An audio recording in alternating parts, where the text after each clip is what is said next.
সেইডাল ৰছীডাল আজিও লাগি আছে। এই স্থান চব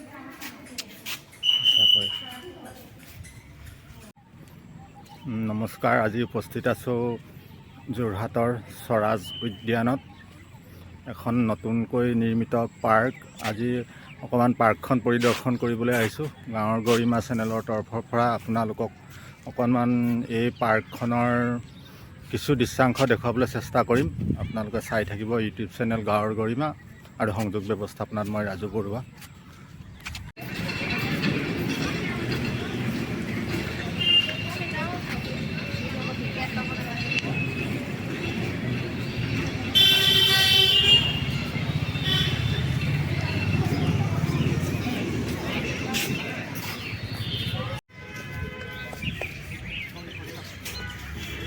এই স্বৰাজ উদ্যানখন যোৰহাটৰ ৰাইজৰ কাৰণে এটা বৃহৎ প্ৰকল্প।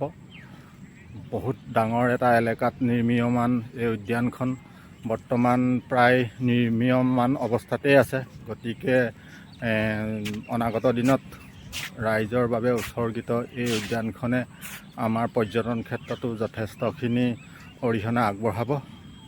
ব'লক আপোনালোকক কিছু দৃশ্যাংশ দেখুৱাবলৈ চেষ্টা কৰিম। যিহেতু এতিয়া সময় প্ৰায় আবেলি হৈছে, লাহে লাহে পৰ্যটনসকলৰ আগমন ঘটিছে।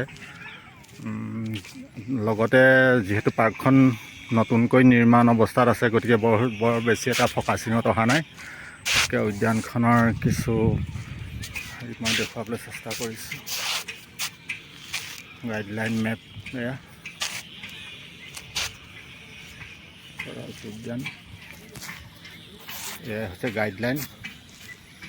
যোৰহাটবাসীৰ বাবে এটা গৌৰৱৰ বিষয়। অকল যোৰহাটবাসী বুলি ক'লে ভুল কৰা হ'ব, সমগ্ৰ দেশবাসীৰ কাৰণে উৎসৰ্গিত এই স্বৰাজ উদ্যানখন মই আপোনালোকক দেখুৱাই গৈছোঁ থুলমূলকৈ। আপোনালোকে চাই আছে ইউটিউব চেনেল গাঁৱৰ গৰিমা।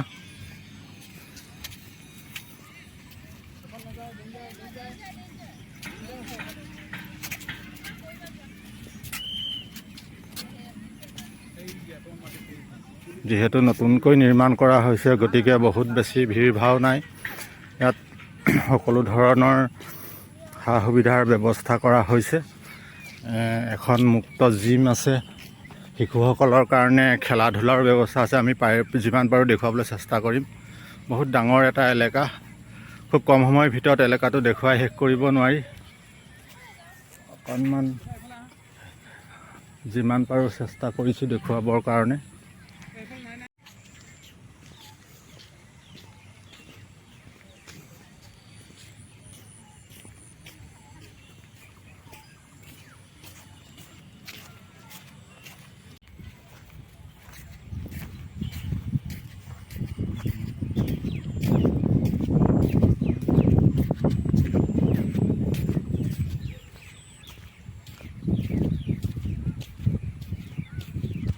এয়া দৰ্শনাৰ্থী বহিবৰ কাৰণে সু ব্যৱস্থা কৰি থৈছে।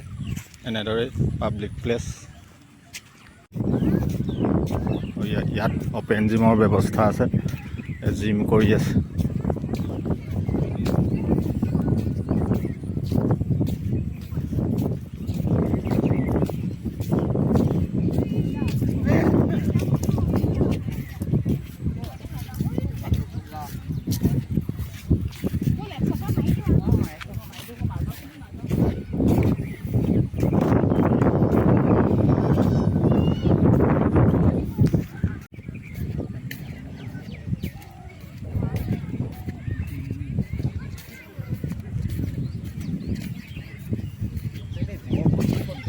মহিলা পুৰুষ উভয়ৰ কাৰণে আছে জিমৰ ব্যৱস্থা।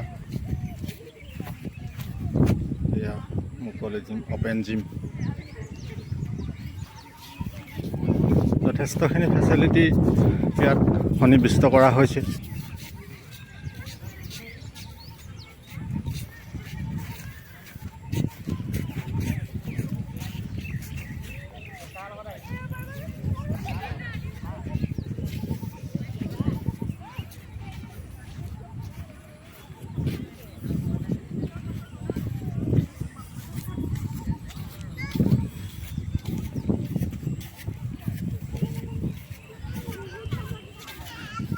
শিশুসকল খেলা ধূলা কৰিবৰ কাৰণে উদ্যান।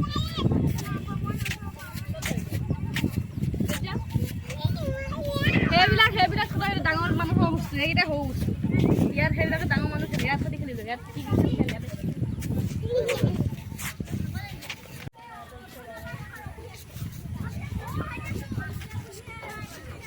এয়া খেলা ধূলাৰ কাৰণে শিশু উদ্যান, শিশুসকলৰ কাৰণে উদ্যান। মুঠৰ ওপৰত এটা সুন্দৰ ব্যৱস্থা।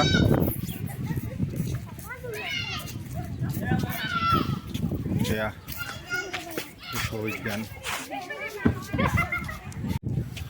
যোৰহাট জিলাৰ বৰভেটা অঞ্চলত অৱস্থিত এই পাৰ্কখন। গতিকে আপোনালোকে যোৰহাট জিলালৈ আহিলে এই পাৰ্কখন পৰিদৰ্শন কৰিবলৈ নাপাহৰিব।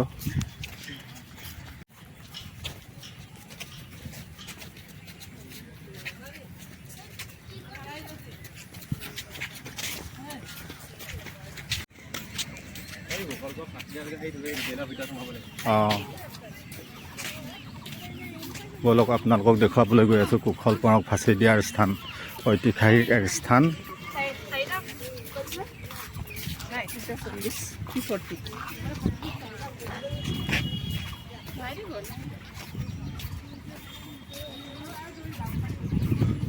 সময় প্ৰায় সন্ধিয়া হৈ আহিছে, গতিকে দৰ্শনাৰ্থীৰ ভিৰ ভাও বাঢ়িছে লাহে লাহে। দিনত দৰ্শনাৰ্থী কম আহে, যিহেতু একেবাৰে মুক্ত অঞ্চল। গৰমৰ প্ৰকোপটো অলপ বেছি, গছ গছনিখিনি ৰুইছেহে বৰ্তমান, ডাঙৰ হ'বলৈ সময় লাগিব। অনাগত দিনত এখন ডাঙৰ প্ৰাকৃতিক হিচাপে পৰিবেষ্টিত পাৰ্ক। এয়া আমি পাইছোঁহি শ্বহীদ কুশল কোঁৱৰক ফাঁচি দিয়াৰ স্থান।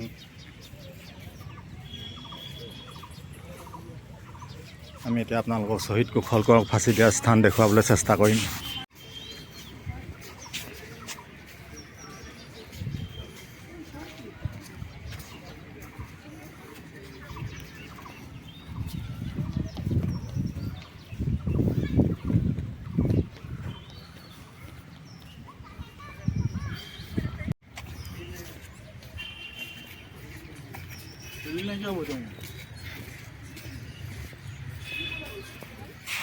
এখন প্ৰকাণ্ড ৱালৰ মাজত আবদ্ধ এই স্থান। এইটো দেখিছে একদম ডাঙৰ বাউণ্ডেৰী। আমি এতিয়া সোমাই যাম। এয়া ফাঁচি দিয়া স্থানৰ গেটত, মূল গেটেদি আমি সোমাই গৈ আছোঁ।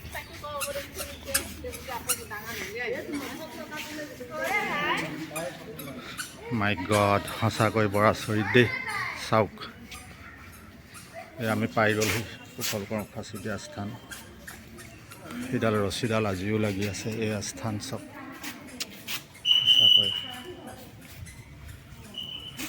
এইটো গাঁত। যিমান দূৰ পাৰোঁ দেখুৱাবলৈ চেষ্টা কৰি আছোঁ।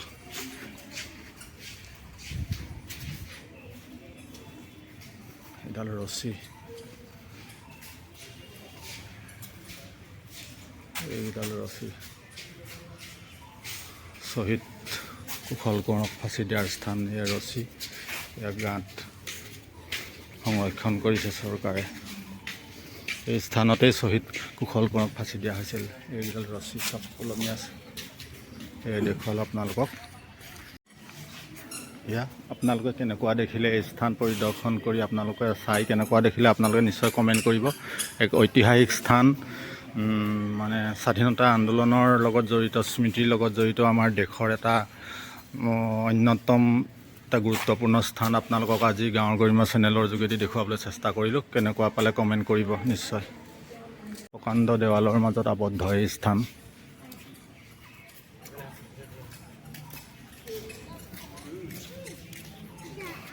এক ঐতিহাসিক স্থান।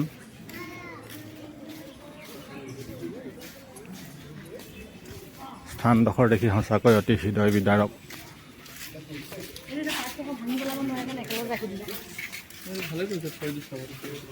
এয়া জেল, এয়া যোৰহাট কেন্দ্ৰীয় কাৰাগাৰত ৰখা হৈছিল শ্বহীদ কুশল কোঁৱৰক। আমি আপোনালোকক যিমান পাৰোঁ শ্বহীদ কুশল কোঁৱৰক স্মৰণ কৰি বন্তি প্ৰজ্বলন হৈ আছে। এই কক্ষতেই শ্বহীদ কুশল কোঁৱৰক ৰখা হৈছিল অতি সতৰ্কতাৰে ব্ৰিটিছৰ দিনত। এয়া চাওক শ্বহীদ কুশল কোঁৱৰক স্মৃতি কক্ষ কেন্দ্ৰীয় কাৰাগাৰ এয়া তলা এই স্থানতে ৰখা হৈছিল।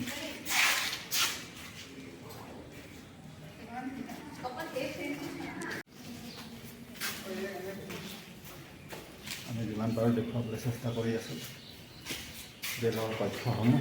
এয়া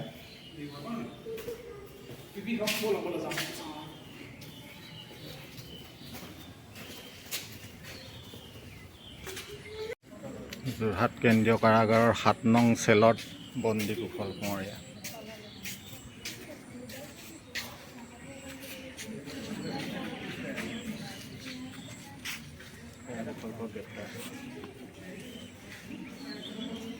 অতি নিখুঁতভাৱে দেখুৱাবলৈ চেষ্টা কৰি আছোঁ।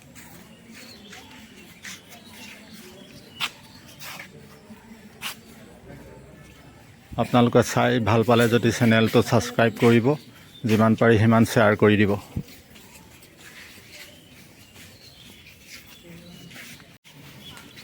ধুনীয়া জেলৰ ভিতৰত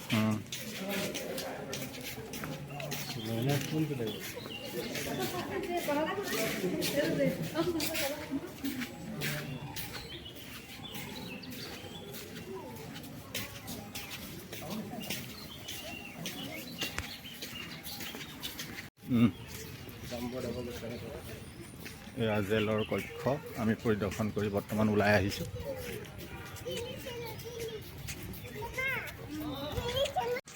এইসমূহ স্মাৰক পৃথকে পৃথকে নিৰ্মাণ কৰা হৈছে। এয়া শ্বহীদ স্মাৰক।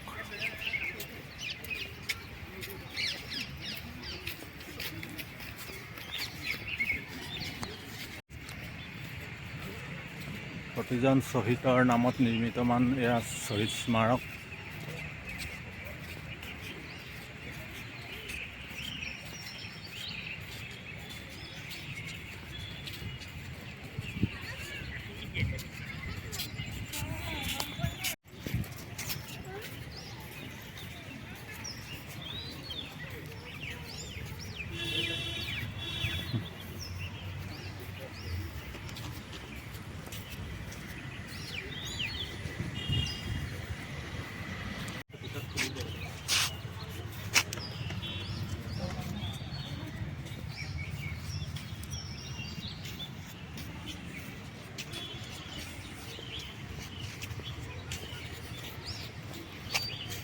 মুঠৰ ওপৰত আপোনালোকে নিজৰ পৰিয়াল আনি ইয়াত উপভোগ কৰিব পৰা এক স্থান অতি নিপুণভাৱে নিৰ্মাণ কৰি উলিয়াইছে।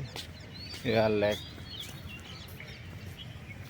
ইমান সুন্দৰকৈ ইমান নিখুঁতভাৱে অতি কম সময়ৰ ভিতৰত নিৰ্মাণ কৰি উলিয়াইছে। চাওক, আমি যিমান পাৰোঁ নিখুঁতভাৱে আপোনালোকক দেখুৱাবলৈ চেষ্টা কৰি আছোঁ।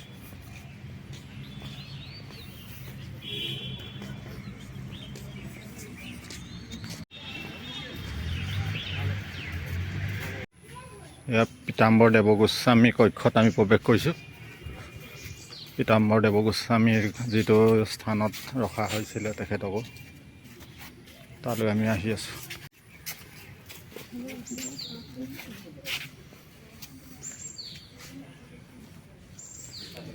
এয়া পীতাম্বৰ দেৱগোস্বামী কক্ষ। হয়, ইতিহাস প্ৰসিদ্ধ, ইতিহাসে গৰকা এখন পাৰ্ক। গতিকে আপোনালোকে অনাগত দিনত নিশ্চয় যিমান পাৰে সোনকালে আহি পাৰ্কখন পৰিদৰ্শন কৰিবলৈ চেষ্টা কৰিব। পীতাম্বৰ দেৱগোস্বামী কক্ষ, বন্তি প্ৰজ্বলন হৈ আছে ভিতৰত। তেখেতকো এই কক্ষতে ৰখা হৈছিল। সঁচাকৈ এক ঐতিহাসিক স্থান।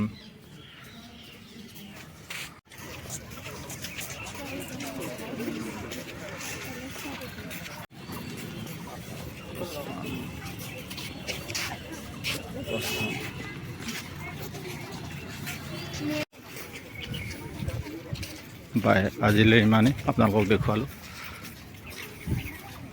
ভিডিঅ'টো চাই কেনেকুৱা পালে জনাবচোন বাৰু আপোনালোকে কমেণ্ট বক্সত।